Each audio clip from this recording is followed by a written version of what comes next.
Hermoso. Beso.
Radio Cusey, experimentando hasta tu sentido auditivo.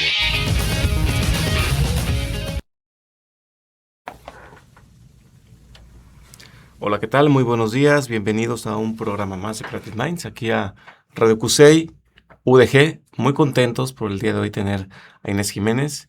Vamos a leer su semblanza en un momento más para que se contextualicen de quién es y las cuestiones tan importantes que hace en cuestión de ingeniería, tecnología y las vinculaciones que tiene con organismos tan importantes como la Secretaría de Innovación y Ciencia aquí del Estado de Jalisco. Inés, gracias por estar con nosotros, por aceptar esta invitación. Al contrario, estoy muy contenta de estar aquí. Hemos colaborado con CUSEI desde hace muchos, muchos años La mitad de mi equipo de trabajo es de aquí, entonces muy contenta de estar aquí apoyando y dándole difusión a todos estos proyectos que se hacen en el estado. Oh, qué interesante. Entonces, estás en casa, en este instituto tan importante y tan pertinente de formación de jóvenes. Vamos a pasar a leer la semblanza de Inés. Inés Jiménez Palomar es originaria de Guadalajara, Jalisco, con una maestría en Ingeniería de Materiales para Medicina y un doctorado en Ciencias de Materiales por la Queen Mary University of London. En 2013 fundó Inmaterialis, ¿sí? ¿Es correcto? Sí, Materis. SADCB, una empresa dedicada a democratizar la ciencia y mejorar la calidad de vida a través de la ciencia y la tecnología. Inés ha recibido reconocimientos como el Premio Estatal de Innovación, Ciencia y Tecnología del Estado de Jalisco en el año 2025, apenas hace un año, el Premio a la Empresaria Innovadora por la Asociación Mexicana de Expresidentes Empresariales, AMEXE, en 2019 y el Premio al Joven Emprendedor por la Cámara de Comercio de Guadalajara en el año 2018. También obtuvo una mención especial en el Premio Nacional del Emprendedor 2016 en la categoría de Emprendimiento de Alto Impacto, liderando a su equipo. Ha logrado la obtención de certificaciones nacionales e internacionales en la fabricación de dispositivos médicos por impresión 3D, cumpliendo con la normativa aplicable. Su empresa, Inmateriis, cuenta con la certificación ISO 13485 y el certificado de buenas prácticas de fabricación ante COFEPRIS, y con ello varios dispositivos médicos, humanos y veterinarios presentados ya en el mercado. Ha participado en programas como Reto Zapopan y Enlace Más en el TEC de Monterrey y ha sido reconocida como emprendedora E100 por la Asociación de Emprendedores de México. Su empresa ha obtenido más de una docena de fondos gubernamentales y ha colaborado con institutos de investigación, empresas y universidades en México y el Reino Unido, generando patentes, publicaciones e innovaciones. Actualmente, Inmateriis es especializada en el desarrollo de materiales por impresión 3D en aplicaciones médicas, planeación quirúrgica, creación de implantes maxilofaciales personalizados. Inés, es impresionante lo que has estado logrando y haciendo, sobre todo de poder llevar de laboratorio de alta tecnología hacia un beneficio social.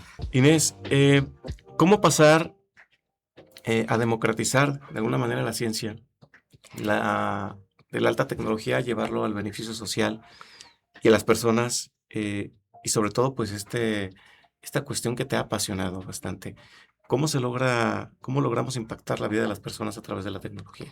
Pues es algo que yo puse como misión de vida o mi propósito de vida desde los 16 años, cambiarle la vida a las personas a través de la ciencia. Y no solamente la ciencia que se hace, se genera para que tenga un impacto directo, sino todo el ecosistema que se crea a favor de una economía de conocimiento, ¿no? Entonces, a los 16 me dijeron, necesitas un doctorado. Entonces fui a hacerlo. Me enamoré de la ciencia de los materiales porque es justamente la base de todo, ¿no? Tú mejoras el material, inmediatamente mejoras toda la capacidad del producto. Tú mejoras o el entendimiento de los materiales naturales y puedes tener un efecto positivo en ellos, ¿no? La piel, el hueso, todo es material. Y somos un conjunto de materiales inteligentes interactuando uno con el otro para tener una respuesta en el cuerpo. Entonces, entendiendo el material, puedes tener un impacto directo en el objeto, en el producto, en el cuerpo. Entonces, justamente es ahí. A mí me frustraba mucho que en la academia, pues, muy pocas veces lo veías aplicado. Y yo quería que tuviera ese efecto. Y viendo aquí, estudiando cómo estaba el ecosistema en México hace 13 años, ahora es mejor, vi que lo que faltaba era conectarlo, sentar las bases y ver en dónde se iba atorando para generar infraestructura para que eso se fuera desatorando. Y una de esas era, la conexión entre los diferentes investigadores de los diferentes centros universitarios, universidades, público, privado, todo, tratar de que se conectara un poquito más. Y eso fue hacer un centro completamente neutro, privado, en donde pudiéramos interactuar con todos los demás. Un sistema de gestión de calidad que pudiera interactuar con los entes regulatorios, con las autoridades, y un área para fabricarlos, porque puedes tener el desarrollo, pero si no tienes el conocimiento de cómo pasar por toda la aventura que es todo lo regulatorio y luego fabricarlo, pues no tienes en realidad un producto. Entonces conformé esa plataforma que se llamó Inmateriis, privado entre neutro para cruzar esa brecha que hacía falta, ¿no? Y entonces ahí nosotros ya podemos controlar un poquito más todo el aspecto en cuanto a que se tenga un modelo de negocio que sí pueda impactar a la base de la pirámide y no se quede en la punta de la pirámide. Y hablamos de democratizar la ciencia no solamente porque el producto puede tener un impacto muy grande en la base de la pirámide, que sea economía circular, sino que a nosotros al generar puestos de conocimiento y de alto valor y de conocimiento, una verdadera economía de conocimiento, podemos hacer que esa pirámide de la sociedad se pueda escalar más rápido. Y creo que Jalisco lo hace muy bien. Creo que somos uno de los estados en donde sí hay ese brinco socioeconómico tan importante, y creo que a través de una economía de conocimiento esas brechas se vayan reduciendo y creciendo. Entonces, generamos democratización por el producto, por las oportunidades de crecimiento personal y directamente porque tratamos de que todo el mundo entienda lo que estamos haciendo. No nos quedamos en esa torre de marfil en donde solamente yo tengo el conocimiento y tú no lo entiendes, sino al contrario, que el público entienda y se quiera apropiar de él y participar. Entonces esa democratización no solamente sucede directamente en el producto. Es muy importante porque es algo que impacta y cambia vidas desde estos tecnología médica personalizada, totalmente. Sí. ¿Cómo estaba el ecosistema cuando vas a Londres? Ahora entendemos que es una cuestión de ecosistemas para que pueda funcionar, donde Sí. tienen que estar varios entes alineados para Sí. poder impactar, pero que también tiene que ser un modelo de negocio escalable para poder llegar y pueda tener esta vigencia, esta permanencia. Correcto. ¿Qué tanto cambió desde que vas a Londres? ¿Cómo estaban allá cuando tú llegas allá en estos ecosistemas? ¿Y cómo nos encontramos hoy en relación a como cuando fuiste a especializarte? Yo salí justamente saliendo de la prepa, entonces no tenía tanto conocimiento de cómo estaba el ecosistema aquí, pero sí había muy poco de lo que es ahora ingeniería biomédica, que era la combinación esa de biología con la ingeniería. Había muy poquito, tendría que haberme ido a la UNAM. Y dije, no, de la Ciudad de México a Londres, pues prefiero irme a Londres. Conseguí todo el apoyo para irme por allá. Ya pues las becas para maestría y doctorado fueron más fáciles, más sencillas. Y pues el ecosistema aquí no tenía ingeniería biomédica, básicamente. Entonces quería hacer eso, me fui al extranjero, obtuve todo el conocimiento en cuanto a la ingeniería de materiales, ingeniería biomédica, pero también había programas de emprendimiento científico y eso tal vez no se veía todavía acá. Y esto estamos hablando del 2006, 2008, en donde ya se empezaba a escuchar todo lo que era emprendimiento científico. Empecé a entrar a esos programas, me empezaron a enseñar cómo funcionaban. Y a mí se me hizo muy normal, ¿no? Como que a esa edad no tienes esa perspectiva de que tal vez había una brecha muy grande. Y vi cómo colaboraban los entes privados con los públicos, con las universidades y en académico y todo. Y dije, cuando llegué aquí fue el shock de que nadie trabajaba con nadie, ni de centro universitario a otro, ni de una puerta a otra entre los colaboradores, los investigadores, ¿no? Entonces me llamó la atención que eso era algo que tenía que ser, ese cambio cultural tenía que darse lo más rápido posible. Y fue cuando dije, un ente neutro, que no importara de dónde vinieras, de cómo estuvieras estructurado, que pudieras colaborar en un ente privado. Eso fue el primer como shock cultural. El segundo shock cultural fue la demonización de la monetización de tu trabajo, de tu profesión, especialmente como investigadores. Aquí existía o todavía persiste esa creencia de que generar dinero a partir de tu conocimiento está mal. Y eso tenemos que quitarnos, porque justamente esa monetización y sacar esas ideas al mercado es cuando tienes que tener un impacto gigante. No solamente para ti, sino a tu equipo de trabajo, a tu universidad, estado y a la persona que está recibiendo el beneficio. Entonces, poco a poco esa cultura se ha estado cambiando, justamente también a través de proyectos y alineación de política pública. Todos estos cursos de gestión de la innovación, de acercarnos a entender que nuestro conocimiento vale, que patentemos, que protejamos nuestra innovación, nuestros conocimientos, y que luego lo llevemos al mercado para que tenga un impacto. No estamos hablando de que me voy a hacer rico porque me inventé algo y solamente yo voy a tener ese beneficio. Hay que ver que ese beneficio va a tener un derrame económico a toda la redonda y que va a tener un impacto social más grande. Y si todo lo hacemos poco a poco, pues el Estado crece, su gente crece, y la economía del Estado tiene un impacto directamente positivo en su sociedad, ¿no? No, totalmente. Y sobre todo, observando esta tecnología de implantes maxilofaciales em, y que están realizados a través de celulosa bacteriana de mango, También. implica un proceso de innovación, un proceso científico muy, muy interesante. Aterrizándolo, quiénes son las personas beneficiadas, la importancia y la pertinencia de poder trabajar en la ciencia médica a través, vinculando la tecnología Sí. y sobre todo, cómo se van acortando los tiempos para que las personas vayan teniendo este acceso no solamente a salud, sino también a una vida más digna.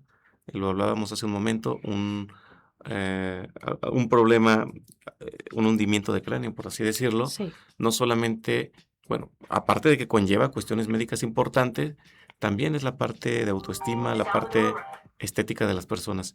¿Cómo, cómo vas llevando todo esto en cuanto a la investigación? ¿Cuántas personas son las que ustedes prevén este universo de poder estar beneficiando? Entonces, son dos desarrollos diferentes, pero sí me gustaría como explicarles ambos. Uno es la impresión 3D de estructuras óseas, de Ujú. hueso, y utilizando diferentes materiales. Hay materiales como el PIC, poliéter-cetona, que es bioinerte, el cuerpo solamente lo va a dejar, lo va a ignorar. No lo va a consumir, no lo va a restablecer, nada, lo va a dejar. Y eso es algo bueno porque las propiedades mecánicas pues, son muy similares al hueso y necesitan pues, estar ahí permanentemente. Y hay otros desarrollos de bioabsorbibles, en donde sí hay una interacción con el cuerpo, sí se va a reabsorber y sí va a haber deposición de nuevo hueso, ¿no? Por otra parte, desarrollamos la celulosa bacteriana a partir del mango. Eso sucedió empezó en 2015, 2016. La ingeniera química que estaba trabajando conmigo quería hacer su doctorado y vimos que había mango de desperdicio por todo el estado, ¿no? Y por todo el país. El 55% del mango se queda tirado en el campo porque no tiene un mercado. ¿Qué tal si utilizamos todo ese mango de desperdicio, se lo alimentamos a una bacteria y esa bacteria nos produce un material que nosotros podemos utilizar para curar heridas, quemaduras, úlceras diabéticas, actuando como un refuerzo para la piel, para que las células comiencen a poblarla y vuelva a restablecer la piel. Entonces, luego eso lo podemos moler y meter en los diferentes materiales y eso nos da propiedades muy bonitas. Entonces, todo eso, pues, por ejemplo, los implantes se comenzó trabajando con el CATJ aquí en Jalisco, con el CUSEI, lo de la celulosa bacteriana es aquí de CUSEI, con CUCBA, los estudiantes de biotecnología. Entonces, todo ese ecosistema comienza a trabajar en conjunto. Trabajamos un poquito ahí con el TEC de Monterrey, o sea, público, privado, todos en un mismo lugar, neutro, para el bien del Estado. Entonces creo que esa era la tesis de Inmateris desde un inicio y sigue siendo. Y hablemos también, por ejemplo, siguiendo con la celulosa bacteriana, nosotros le estamos comprando ese mango que no tenía mercado al productor y ahí hay un beneficio, ¿no? Hay una nueva economía del uso, del desperdicio de todo ese mango que se queda tirado. Y luego producimos un material que está diseñado para que no sea tan costoso, para que ese mismo productor pueda adquirirlo y que no se quede fuera de esa cadena de valor, ¿no? Entonces, hay valor en vender ese mango y hay valor luego de poder obtener un dispositivo médico con mejores cualidades y propiedades mexicano. Inés, muy interesante toda esta innovación y sobre todo cómo ha cambiado también, porque ha modificado, cómo va llevando este camino a crear las condiciones que no existían. Sí. Vamos a ir a un breve corte, regresamos, y también para hablar de cómo se ha estado integrando y cómo ha tenido que cambiar las cuestiones o cómo se van integrando también esas normativas de salud y lo que también COFEPRIS y Salud ha tenido que estar observando en la innovación para también modificar las reglas del juego. Totalmente. Regresamos, vamos a un breve corte y regresamos con Inés. Muchas gracias.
Radio Cusey, experimentando hasta tu sentido auditivo. Pues ya estamos de vuelta con Inés Jiménez.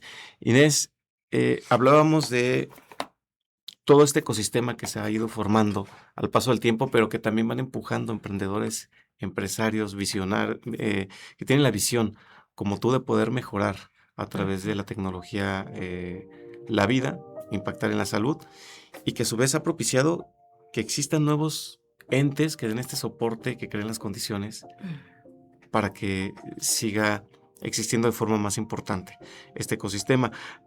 Tu empresa también ha tenido algún impacto en cuanto a regulación de salud.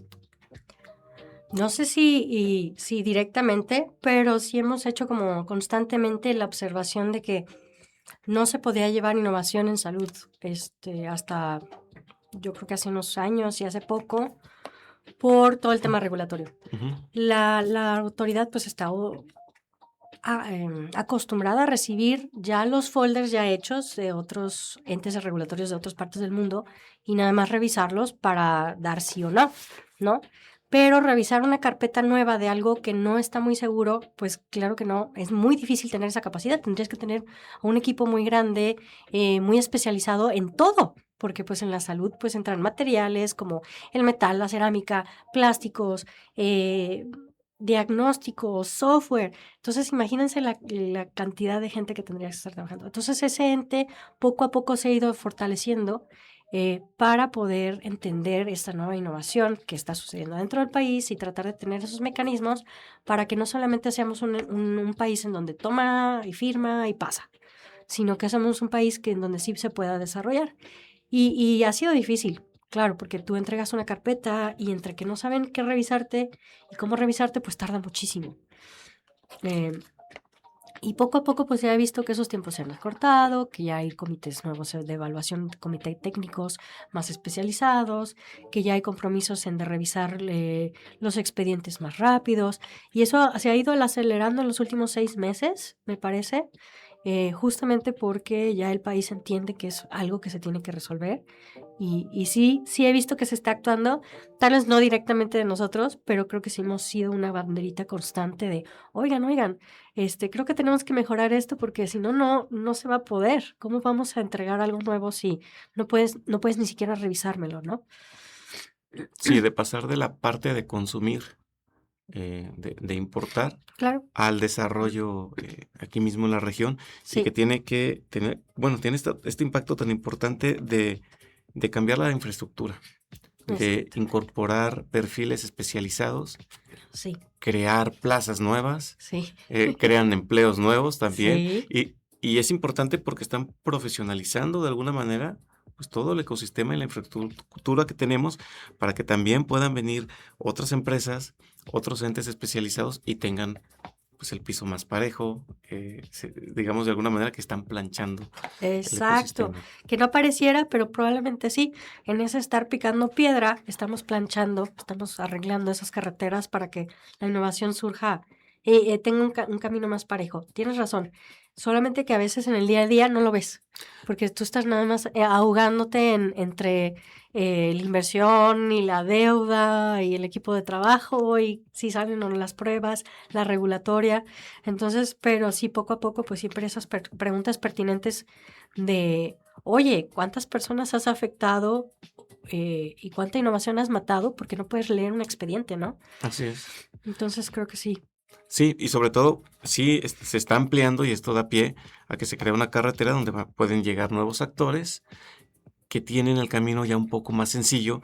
Veíamos también esta bolsa de 120 millones de pesos para que el gobierno está destinando para empresas y centros de investigación que transforman el conocimiento, que usan el conocimiento para el bienestar social, que de alguna manera quienes han sido punta de lanza, pues les ha tocado quizás esta parte de estar a tientas, por así decirlo, y de ir generando Sí, las condiciones y que ya es más sencillo para estos emprendedores. totalmente. Y que es muy importante como empresas Inmateris, como la tuya, impactan en esta regulación que habíamos hablado, ¿no? De salud pública, pero también ya el gobierno empieza a voltear y comienzan a ver que son también muy importantes para el bienestar social, que es bueno tenerlos de aliados, que es bueno invertir Sí. en ustedes y que también de alguna forma impacta inspiracionalmente también, pero quizás también formativamente en los centros universitarios. Totalmente. No, y cada vez que sale una convocatoria está más fortalecida y más si está alineada con toda la política pública. Como lo he dicho, antes propiedad intelectual era difícil, no sabía si sabía el asesor que estabas contratando, si sabía cómo meter o no, si era pertinente o no, si era innovación o no. Y ahora, por ejemplo, el programa PROPIN, ahí de Coecijal, aquí en el Sí, estado, pues te da ese reglamento, te dice, ok, aquí está cómo lo tienes que hacer, síguelo y vas a tener mejores resultados. Y entonces en esa estructuración es que nos hemos estado haciendo, esas buenas prácticas se han estado permeando y entonces hay más patentes, solicitudes y solicitudes otorgadas, ¿no? Exitosas. Luego toman eso y dicen, bueno, ¿Quieres hacer tu prototipo? Ok, tienes que demostrar que sí es innovación. Y es a través de incluso esos mismos fondos de PROPIN, de propiedad intelectual.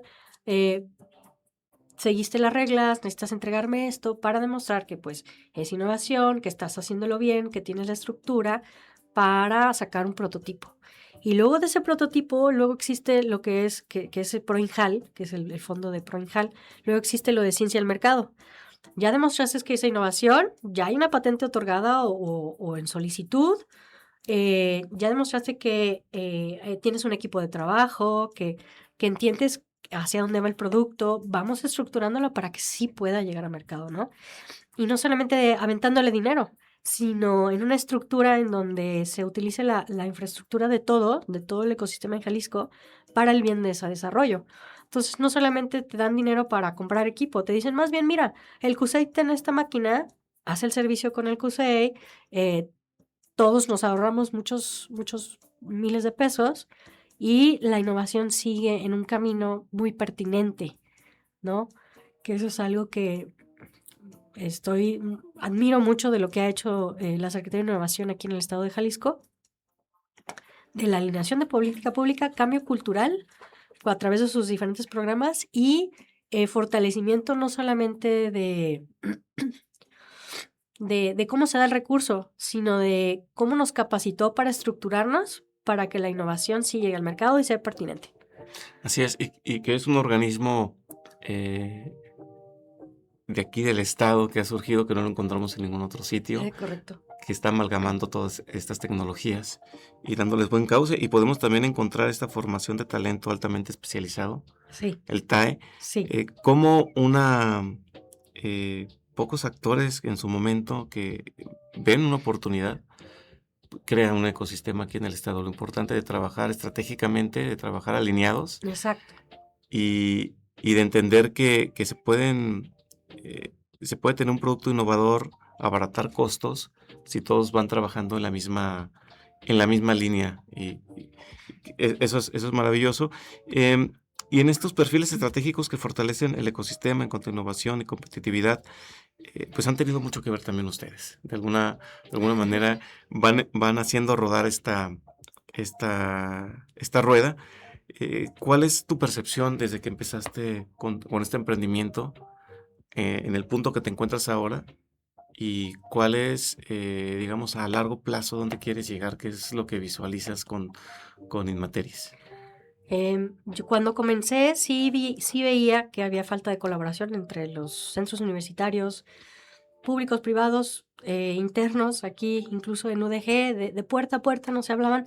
Ya ahorita ya hay más integración, ya hay ahorita ya más valor de, oye, ¿qué tal si generamos algo que tenga un impacto o desarrollamos algo que tenga un impacto? Ya hay más estímulos y entendimiento de lo que son las patentes. La oficina de vinculación ya está muy grande, ya está bien, ya está fortalecida, entiende cómo actuar de los diferentes entes. Entonces, definitivamente ha sido un cambio extraordinario y es exponencial, ¿no? Porque 10 personas lo entienden, 10 maestros lo entienden, y entonces inmediatamente miles de estudiantes lo entienden, y vas transformando ese ecosistema. Y en cuanto a inversión privada, todavía cuesta ahí trabajo ver, eh, por lo general quieren dinero rápido, entonces todavía hay trabajo que hacer en cuanto a inversión privada. Pero inversión pública, academia, gobierno y centros de investigación, ya estamos ya del otro lado, ya nada más falta un poquito atornillar un poquito y alinear a las cúpulas empresariales para que vean el alto valor, ¿no? No, y sobre todo, destacar esta parte tan importante del pensamiento a mediano, a largo plazo, de saber Correcto. esperar, de que madure un negocio y de la incorporación de también la estructura financiera, que es tan importante. Unir, como que concatenar todo esto, ¿no? Sí, Está la parte científica, pero luego está la parte de cambiar las reglas que tienen que dar soporte a este crecimiento. totalmente. Y luego también está esta otra parte de que financieramente sea negocio. Sí, Entonces, Y yo creo que justamente esta plataforma da un poquito más de certeza, porque ya es la cadena final, como quien dice. Entra la idea ya más o menos estructurada, pasa por un sistema de gestión de calidad y se puede fabricar en condiciones para entrar en un protocolo clínico, por ejemplo, o directo a mercado. Entonces ya tiene la certeza, o el inversionista, el lado empresarial, ya tiene un poquito más de la certeza de que no es una idea que puede funcionar o no, sino que se puede alinear con todo lo que se requiere para llegar al mercado, acortar los tiempos, acortar los riesgos y entonces tratar de educar un poquito más al ecosistema de que sí se puede, cómo se puede, qué buscar y cómo invertir, ¿no? Pero sí totalmente es a largo plazo y a veces pues el dinero se desespera y el dinero se acaba, ¿no? Y tratar de poner las reglas parejas, mejores políticas públicas, más infraestructura, cultura y conocimiento, pues vamos a recortar todas esas incertidumbres. Y tiene este impacto, ¿no? Sobre todo destacar este impacto en las vidas, en también el poder reducir los costos para las personas que tienen un tema que necesitan poder, lo que hablábamos, ¿no? De pronto un tema en el cráneo, hay que liberar esa presión, estéticamente también fomentarlo, Totalmente. lo estructuralmente que puede hacer que funcione mejor el cerebro y la capacidad tan grande que tiene nuestro cuerpo de regenerarse cuando tiene las condiciones. Correcto. Sí, sí, lo hemos visto con muchos, disculpa.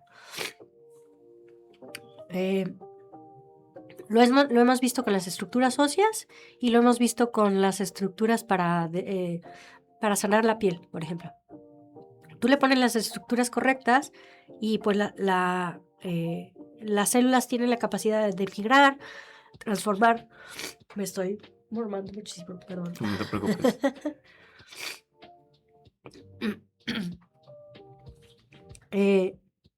Hablamos entonces de cómo la capacidad del cuerpo tiene para restablecer eso, ¿no? Y la neuroplasticidad y cómo de repente el cuerpo tiene que hacer ciertos ajustes para no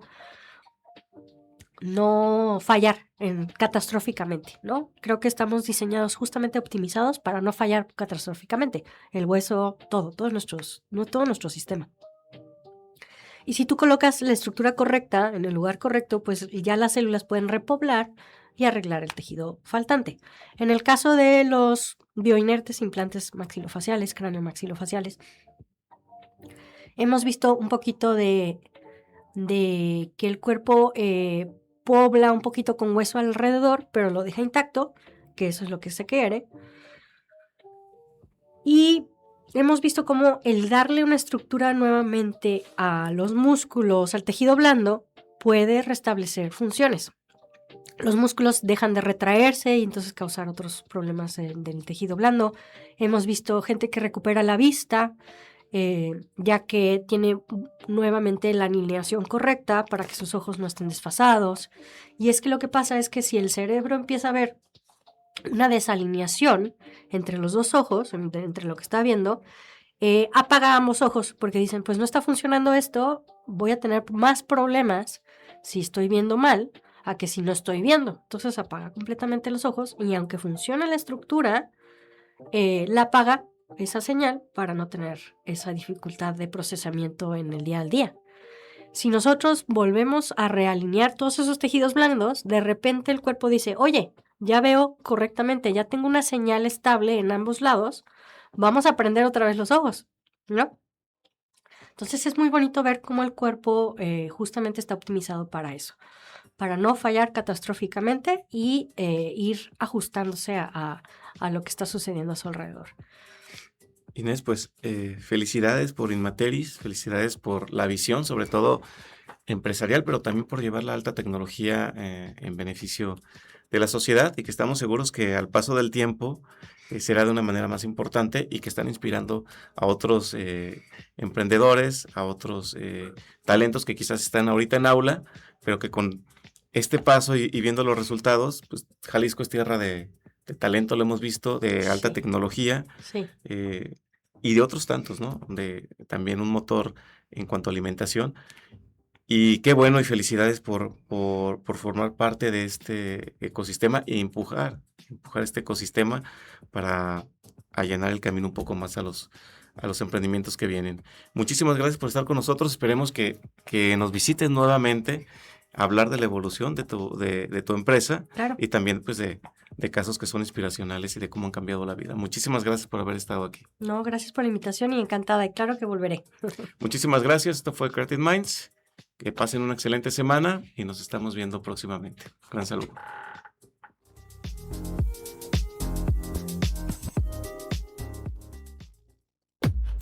Radio Cusey, experimentando hasta tu sentido auditivo.